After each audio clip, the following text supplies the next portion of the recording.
할렐루야. 주일 오전 1부 예배에 나오신 여러분들을 환영합니다. 오늘 보신 말씀은 이스라엘 백성이 홍해를 건너는 가운데서 발생한 사건을 기록하고 있는 말씀입니다. 그래서 이스라엘 백성들은 오랜 노예 생활을 끝내고 애굽에서 탈출을 한 뒤 곧바로 하나님의 인도 아래 가나안 땅을 향해서 나아가기 시작했습니다. 하지만 이렇게 이스라엘 백성들을 풀어주었던 애굽의 바로 왕은 곧 자신이 저지른 일에 대하여 후회하기 시작했습니다. 그래서 그는 곧바로 군대를 이끌고 자신이 풀어주었던 이스라엘 백성들을 다시 사로잡기 위하여 애굽을 출발하게 되었던 것이죠. 그리고 당대 최고의 군사력을 보유하고 있던 이 애굽 군대는 얼마 지나지 않아 이스라엘이 장막을 치고 있던 바알스본이라는 근처에 쉽게 이르게 되었습니다. 때문에 이러한 사실을 알게 된 이스라엘 백성들은 곧 엄청난 두려움과 절망에 빠지게 되었습니다. 왜냐하면 지금 자신들의 뒤에는 애굽 군대가 쫓아오고 있었는데 이들이 머물고 있던 바알스본 지역의 바로 앞에는 홍해가 있기 때문에 사실상 모든 퇴로가 막혀있는 상황이 되었기 때문인 것이죠. 그래서 이들은 더 이상 도망갈 수 있는 길이 모두 막히게 되었다는 사실을 알게 되자 곧 모세를 향하여 원망하는 소리를 외치기 시작합니다. 때문에 모세는 이러한 백성들을 향하여 오늘 하나님께서 베푸시는 구원의 역사를 볼 것이라고 이야기를 하며 백성들을 안심시키기 시작합니다. 그리고 바로 그때 하나님께서는 모세에게 너는 왜 부르짖느냐라고 하시면서 이스라엘 자손들을 앞으로 전진시킬 것을 말씀하시죠. 그리고는 이어서 모세에게 지팡이를 뻗어서 바다, 곧 홍해가 갈라지게 만들라고 명령을 하십니다. 때문에 모세는 이러한 하나님의 말씀에 따라 홍해를 향하여 자신의 팔을 내밀었는데 놀랍게도 그 순간 홍해가 갈라지게 되면서 이스라엘 백성들은 곧 홍해를 건너기 시작하였습니다. 한편 하나님께서는 이렇게 이스라엘 백성들이 홍해를 건너는 동안 구름 기둥과 또 불 기둥으로 애굽 군대를 방해하고 있었기 때문에 애굽 군대는 이스라엘 백성들을 쉽게 쫓아갈 수는 없었습니다. 때문에 점차 시간이 지나자 이스라엘 백성들은 모두 홍해를 건너게 되었는데 정작 홍해 안에는 애굽 군대만이 남아있는 상황이 펼쳐지게 되었던 것이죠. 그러자 하나님께서는 곧 모세에게 다시 한번 홍해를 향하여 팔을 내밀라고 명령하십니다. 그리고 그렇게 팔을 펼치는 순간 좌우로 갈라져 있던 홍해는 다시 제자리로 돌아오게 되면서 홍해 한가운데에 있던 애굽 군대를 모두 수장시켜버리게 됩니다. 그래야 해요. 이 일을 끝으로 애굽 군대는 더 이상 이스라엘 백성들에 대한 추격을 멈추게 되었고 이스라엘 백성들은 하나님을 찬양하게 되면서 오늘의 말씀은 끝이 나게 됩니다. 여러분들께서는 오늘의 말씀을 어떻게 보셨습니까? 저는 오늘 말씀을 살펴보는 가운데 특별히 이 홍해와 관련하여 한 가지 의문점을 가지게 되었습니다. 그것은 대체 이 홍해는 누구 편인가? 라는 의문점이었습니다. 물론 이러한 이야기만 들으신다면 이게 대체 무슨 말인가 싶으실 것입니다. 하지만 제가 이러한 의문을 가지게 된 데에는 나름의 이유가 있습니다. 왜냐하면 사실 오늘 본문에 나오는 이 홍해는 그 처음과 끝의 역할이 굉장히 다르게 기록되어 있었기 때문인 것이죠. 우리가 말씀을 읽어서 알 수 있듯이 처음 이스라엘 백성들에게 이 홍해는 굉장히 방해가 되고 있었습니다. 왜냐하면 이 홍해가 이스라엘 백성의 도망갈 길을 막고 있었기 때문인 것이죠. 때문에 이때 홍해로 인해 도망갈 길이 막히자 이스라엘 백성들은 모세까지도 원망하고 있는 것을 볼 수 있습니다. 그리고 여기서 모세와 아론을 원망한다는 것은 실질적으로 모세를 통하여 역사하시는 하나님을 원망하는 것이나 다름이 없었던 것입니다.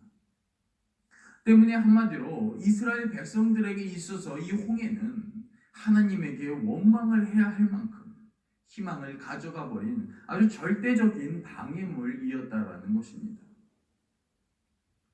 하지만 아이러니한 점은 오늘 말씀의 후반부에 이르게 되면 우리는 이러한 홍해에 관하여 전혀 다른 모습을 발견하게 된다라는 것이죠. 왜냐하면 오늘 본문 28절에서는 홍해와 관련하여 다음과 같은 기록이 있기 때문인 것입니다. 바로 물이 다시 흘러 병거들과 기병들을 덮되 그들의 뒤를 따라 바다에 들어간 바로의 군대를 다 덮으니 하나도 남지 아니하였더라. 아멘. 우리가 방금 읽은 이 말씀에서는 처음에 이스라엘 백성들을 방해하였던 이 홍해가 후에는 애국 군대를 몰살시키고 있는 것을 볼 수 있습니다. 즉 이 홍해가 이스라엘 백성의 목숨을 지키는 데 있어서 아주 커다란 역할을 하였다라는 것입니다. 그리고 바로 그렇기 때문에 우리는 이러한 홍해에 대하여 한 가지 중요한 사실을 발견할 수 있게 됩니다. 그래서 사실 오늘 본문의 이 홍해가 이스라엘 백성들을 방해하고 있었던 것은 절대로 아니었다라는 것입니다. 오히려 아주 큰 도움을 주고 있었다라는 것이죠. 하지만 그렇다면 우리는 이러한 홍해를 향하여 다시 한 가지 새로운 의문점을 가지게 됩니다. 그렇다면 이 홍해는 확실하게 이스라엘에게 도움이 되는 홍해였다라고 불릴 수 있는가라는 의문점인 것입니다. 즉 이 홍해가 이스라엘 백성들을 위해 도움을 주었다고 우리는 확실하게 이야기를 할 수 있느냐라는 것입니다. 하지만 아쉽게도 결론부터 말씀을 드리면 저는 반드시 그렇다고도 또한 말할 수 없다고 말씀을 드리고 싶습니다. 왜냐하면 오늘 본문보다 앞선 15절부터 16절의 말씀에서는 이와 관련하여 다음과 같이 기록되어 있기 때문입니다. 바로 여호와께서 모세에게 이르시되 너는 어찌하여 내게 부르짖느냐 이스라엘 자손에게 명령하여 앞으로 나아가게 하고 지팡이를 들고 손을 바다 위로 내밀어서 그것을 갈라지게 하라. 이스라엘 자손이 바다 가운데서 마른 땅으로 행하리라. 아멘. 우리가 방금 읽은 이 말씀에서는 하나님께서 모세에게 손을 뻗어서 홍해를 가르라고 명령하고 계신 것을 볼 수 있습니다. 근데 이러한 말씀 가운데에서는 홍해와 관련하여 한 가지 중요한 사실이 내포되어 있습니다. 그것은 이 홍해는 모세가 손을 뻗게 되었을 때 비로소 하나님의 능력을 통하여 갈라지게 되었다라는 것입니다. 즉 한마디로 처음부터 홍해가 이스라엘 백성들을 위하여서 갈라져 있던 것이 아니었다라는 것이죠. 이 홍해는 정확히는 모세가 손을 뻗어서 하나님의 능력이 미치게 된 이후에 비로소 이스라엘 백성에게 도움을 주는 홍해가 되었다라는 것입니다. 그리고 바로 그렇기 때문에 우리는 여기서 홍해와 관련하여 또 다른 한 가지 중요한 사실을 발견하게 되는 것입니다. 그것은 앞의 내용에 따르면 결국 홍해는 이스라엘 백성들을 처음부터 방해하고 있었던 것은 아니었지만 그렇다고 처음부터 도움을 주고 있었던 것도 아니었다라는 것입니다. 왜입니까? 앞에서 우리가 살펴보았듯이 하나님의 역사가 일어나기 전에는 홍해는 그저 이스라엘을 위하여서 스스로 먼저 갈라지거나 먼저 애국 군대를 수장시키고 있었던 것이 아니었기 때문인 것입니다. 때문에 저는 이러한 홍해, 즉 이스라엘을 방해하는 것도 아니고 결국 도와주는 것도 아니었던 이 홍해를 한번 다음과 같은 말로 표현해보고 싶었습니다. 바로 홍해는 결국 홍해일 뿐이었다라고 말입니다.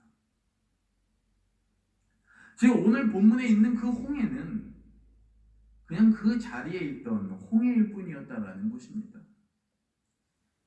근데 여기서 중요한 것은 그냥 그 자리에 있던 이 홍해는 언제 이스라엘 백성들에게 도움이 되는 홍해로 바뀌었는가 하니 바로 모세가 손을 뻗었을 때, 즉 하나님의 역사가 홍해에게 임하게 되었을 때 비로소 이스라엘을 도와주는 홍해의 역할을 하게 되었다라는 것이죠. 그리고 바로 그렇기 때문에 우리는 지금까지의 내용을 정리하여서 다음과 같이 표현을 해볼 수 있을 것입니다. 바로 그냥 그 자리에 있던 이 홍해는 하나님의 능력이 미치지 못할 때 방해물의 역할을 하고 있었지만 하나님의 능력이 미치게 되었을 때에는 이스라엘 백성에게 도움이 되는 홍해가 되었다라고 말입니다. 그리고 바로 그렇기 때문에 저는 오늘 말씀이 우리들의 삶 가운데서 맞이하게 되는 이러한 홍해를 어떻게 바라봐야 하는지 그에 대한 답을 가르쳐주고 있다고 말씀드리고 싶은 것입니다. 분명히 우리들의 삶 가운데에서도 마치 오늘 본문에 나오는 이러한 홍해처럼 하나님의 인도함을 따라 걸어가려는 우리의 앞길을 막아서는 존재들이 있을 것입니다. 물론 그러한 자들은 때에 따라서는 우리들의 가족이 될 수도 있고 또 우리들의 친구나 이웃이 될 수도 있을 것입니다. 그리고 이렇게 누구든지 우리의 신앙의 길을 막는 자가 될 수 있는 것처럼 그들이 막아서는 이유 또한 살 수도 없을 만큼 많이 있겠죠. 그래서 아주 작게는 예배 한번 빠지고 어딘가 가보자는 그런 유혹에서부터 크게는 신앙생활 자체를 막아서는 어떤 그런 으름장까지 그 이유와 갖가지 방법 또한 정말 수없이 많을 것입니다. 하지만 바로 그렇기 때문에 우리는 이러한 자들을 어떻게 받아들여야 할지 더욱더 깊이 고민하게 되는 것입니다. 바로 그들은 정말 우리의 신앙의 길을 막아서는 자들이 맞는가라고 말입니다. 그래서 우리들은 그들을 우리의 신앙의 길을 방해하는 자들로 규정하면서 미워하고 또 당연스럽게 원망해도 되냐라는 것입니다. 하지만 놀랍게도 오늘 본문에서는 이런 홍해와 같은 자들이 우리를 막아서는 그 이유에 대해서 다음과 같이 이야기를 하고 있다라는 것입니다. 그것은 바로 그들은 처음부터 방해를 하기 위해 그 자리에 있는 자들이 아니라 아직 하나님의 능력이 미치지 않았기 때문이라고 말입니다. 그리고 이 말을 반대로 하면 그들에게 하나님의 능력과 말씀이 미치게 되었을 때 그들은 더 이상 우리들의 신앙을 방해하는 자들이 아니라 바로 우리들의 신앙에 도움을 주는 자들로 바뀌게 된다라는 것입니다. 하지만 바로 그렇기 때문에 우리는 동시에 한 가지 중요한 의문점을 가지게 됩니다. 그것은 바로 그렇다면 도대체 언제 이 홍해와 같은 이들에게 하나님의 능력은 미치게 되냐라는 것이죠. 그래서 도대체 언제 홍해처럼 막아서는 그들로부터 변화될 수 있냐라는 것입니다. 저는 이에 대한 답을 말씀드리기 위하여 오늘 본문 이전인 16절의 말씀을 다시 한번 읽어드리고 싶습니다. 바로 지팡이를 들고 손을 바다 위로 내밀어 그것이 갈라지게 하라. 이스라엘 자손이 바다 가운데서 마른 땅으로 행하리라. 아멘.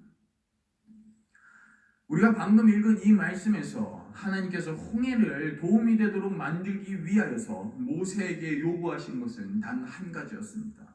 그것은 바로 하나님의 능력이 미칠 수 있도록 자신의 지팡이를 들고 있는 모세가 자신의 손을 직접 홍해를 향하여 뻗으라는 명령이었던 것이죠. 그리고 우리는 바로 이러한 하나님의 명령을 통해서 결국 우리의 신앙의 길을 막아서는 홍해와 같은 자들이 언제 바뀌게 되는지를 발견하게 된다는 것입니다. 그것은 바로 하나님의 말씀과 능력이 다른 이들이 아닌 우리들의 손을 통하여서 그들에게 전해지게 될 때 그들은 더 이상 방해하는 홍해에서부터 도움을 주는 홍해로 뒤바뀌게 된다는 것입니다. 그리고 바로 그렇기 때문에 이런 내용은 우리들에게 우리 앞길을 막는 홍해와 같은 자들의 그 변화와 관련하여 다음과 같은 사실을 가르쳐주게 되는 것입니다. 바로 내 앞에 홍해와 같은 자들이 방해를 할지 도움을 줄지는 결국 하나님의 말씀에 의지하여서 손을 뻗을지 말지를 고민하는 내 자신에게 달려있다라고 말입니다. 그리고 바로 그렇기 때문에 오늘의 말씀은 우리들에게 다음과 같이 명령하고 있는 것입니다. 바로 그러니 그러한 홍해를 향하여 겁내지 말아라 라고 말입니다. 즉 우리의 앞을 막아서는 그 홍해는 우리가 하나님의 말씀을 전하고 하나님의 능력이 전해질 수 있도록 우리가 손을 뻗을 때 반드시 바뀔 것이기 때문에 지금 당장 우리의 앞을 막고 우리의 신앙의 여정을 방해하고 있다고 하여서 그것을 겁내지 말라는 것입니다. 물론 겁날 수도 있을 것입니다. 왜냐? 그런 역사와 변화에 대해서 우리들 자신부터가 이미 확신이 서지 않을 수도 있기 때문인 것이죠. 하지만 걱정하지는 마시기 바랍니다. 왜냐하면 오늘 본문보다 앞선 2절에서는 다음과 같은 말씀이 기록되어 있기 때문입니다. 바로 이스라엘 자손에게 명령하여 돌이켜 바다와 믹돌 사이에 비아이로다 곧 바알스본 맞은편 바닷가에 장막을 치게 하라. 아멘. 우리가 방금 읽은 이 말씀에서는 오늘 본문과 관련하여 한 가지 놀라운 사실이 기록되어 있는 것을 볼 수 있습니다. 그래서 오늘 본문의 이 사건의 장소인 홍해 근처에 장막을 치라고 이스라엘 백성에게 명령하신 분이 다름 아닌 하나님 자신이었다라는 것입니다. 그렇다면 그 이유가 무엇입니까? 다시 이후 4절에서는 이와 관련하여 다음과 같이 기록을 하고 있습니다. 바로 내가 바로의 마음을 완악하게 한즉 바로가 그들의 뒤를 따르리니 내가 그와 그의 온 군대로 말미암아 영광을 얻어 애굽 사람들이 나를 여호와인 줄 알게 하리라 하심에 무리가 그대로 행하니라. 아멘. 우리가 방금 읽은 이 4절 말씀에서는 하나님께서 이스라엘을 홍해 앞으로 이끄신 이유를 다음과 같이 밝히고 계십니다. 바로 하나님의 영광을 드러내기 위해서, 즉 바꿔서 표현을 하면은 애국 군대를 부숴버림으로써 자신의 승리를 드러내기 위함이라고 말입니다. 즉 한마디로 하나님께서 우리 앞에 홍해를 두신 이유는, 우리를 홍해 앞으로 이끄시는 이유는 우리가 그것을 겁내고 피하라고 주시는 것이 아니라 그것을 통하여서 진짜 잘못된 애국군을 부수고 하나님의 영광을 드러내기 위함이라는 것입니다. 그리고 바로 그렇기 때문에 결국 우리는 이러한 말씀에 의지하여서 의심과 불안을 버리고 행해야 될 것은 단 한 가지인 것입니다. 바로 하나님의 말씀과 능력이 들어갈 수 있도록 그들에게 하나님의 이름으로 우리들의 손을 스스로 뻗어야 한다는 것이죠. 그래서 그들을, 그 홍해와 같은 이들을 이제는 여러분들의 신앙의 철저한 아군으로 만들어야 한다는 것입니다. 그러면 하나님의 말씀과 능력이 미치게 된 그들은 이제 철저히 여러분들의 신앙의 편에 서서 진짜 위기가 찾아왔을 때 여러분을 도와주는 새로운 홍해와 같은 자들로 바뀌게 된다는 것입니다. 때문에 저는 오늘 말씀의 결론을 다음과 같은 질문의 형태로 전해드려보고 싶습니다. 바로 여러분들 앞에 홍해는 여러분들을 막고 있습니까? 아니면 여러분을 도와주고 있습니까? 만일 여전히 여러분들의 삶 가운데서 홍해와 같은 이들이 가나안을 향해 가는 여러분들을 막고 계신다면 이제는 여러분들께서 직접 여러분들의 손으로 하나님의 말씀과 그 능력을 전해주시길 바랍니다. 그리고 반드시 기억하시길 바랍니다. 우리의 삶 가운데 홍해가 있다면 그것은 지금 원망할 때가 아니라 하나님의 말씀을 전해줄 때라는 사실을 말입니다. 그래야 여기 계신 모든 분들께서는 내 삶 가운데 존재하는 홍해와 같은 자들에게 여러분의 손을 통하여 하나님의 말씀을 전해주심으로 하나님께는 영광이요, 여러분의 신앙의 길에 서는 홍해와 같이 든든한 신앙의 동반자들과 함께하는 신앙의 여정을 걸어가게 되시길 간절히 축복하겠습니다.